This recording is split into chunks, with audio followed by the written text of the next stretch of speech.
myself Devisri, MSc in Yoga, Hatha Yoga trainer. Preventive heart ఫీవర్కి స్వాగతం.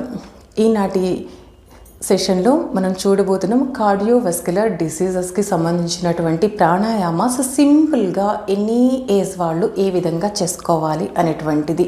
అంతకుముందు చూస్తే కనుక ఈ యొక్క ప్రాబ్లమ్స్ చాలా తక్కువ మొత్తంలో మనం వినేవాళ్ళం. కానీ నవేడేస్ చిన్నపిల్లల దగ్గర నుంచి పెద్దవాళ్ళ వరకు ఏజ్తో సంబంధం లేకుండా ప్రతి ఒక్కరి దగ్గర నుంచి కూడా మనం వింటూ ఉన్నాం. అలాగే సడన్ హార్ట్ అటాక్స్ అనేది రావడం కూడా ఎక్కువ కేసెస్ మనం వింటున్నాం. దీనికి గల కారణాలు ఏంటి? మన యొక్క లైఫ్ స్టైల్ అనేది ఇంప్రాపర్గా ఉండడం వల్లనే main problem. So night sleeping అనేది చాలా ఇంపార్టెంట్. అలాగే మనం తినేటువంటి ఆహారంలో కూడా ఫ్యాట్స్ని తక్కువగా తీసుకోండి.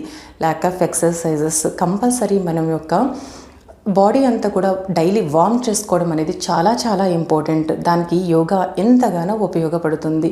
అలాగే డయాబెటీస్ ఈ రోజుల్లో దాన్ని కూడా ఎక్కువగా వింటున్నాం. వీళ్ళకి కూడా హార్ట్ అటాక్స్ ఎక్కువగా రావడానికి కారణం అనేది ఉంది. అలాగే మనం బీపీ బ్లడ్ ప్రెషర్ అనేది ఎక్కువ అవుతుంది, తక్కువ అవుతుంది. ప్లీజ్ ముందుగానే నోట్ చేసుకోండి. ఇప్పుడు చూసేటువంటి ఈ యొక్క ప్రాణాయామాస్ ఎవరైనా కానీ సింపుల్గా చేసుకోవచ్చు. సిట్టింగ్ పొజిషన్ అనేది ఎంచుకోండి. కింద కూర్చోగలిగిన వాళ్ళు కింద కూర్చోవడానికి ఎక్కువ ఇంపార్టెన్స్ ఇచ్చుకోండి. లేదంటే చైర్లో కానీ